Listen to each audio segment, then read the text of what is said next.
It's very difficult to be precise because nobody knows in the world, not only us, but no member state knows anything about those fellow travelers, radical groups.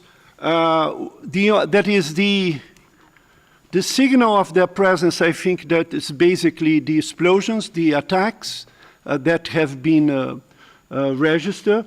But I will leave to your imagination from what countries they can be done. We consider that one of the most alarming and scary elements of this protracted war is the presence of those elements. Because sometimes they are not fighting for the same objectives of the armed groups of the Free Syrian Army. They have their own agenda. Some associate themselves with, say, Free Syrian Army or people, the Syrian opposition, and others are coming in there with their own agendas and are operating quite independently. And that's, of course, the more worrying part, as Paolo mentioned. It is completely wrong, the perspective of the Syrian Arab Republic, that we are biased. We are not just interviewing militants or freedom fighters or combatants or FSA. We are interviewing common people that are leaving the country because of the bombardments, because of the shelling, because the difficult condition of life that they are having there.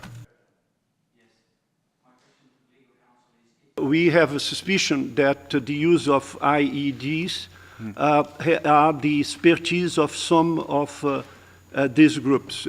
I think that the inclusion of this case in our report is to invite the Human Rights Council and the international community to be awake for the dangers that this can have for the future of Syria. We are observing increasing sectarian tensions in some places, like Idlib and Latakia.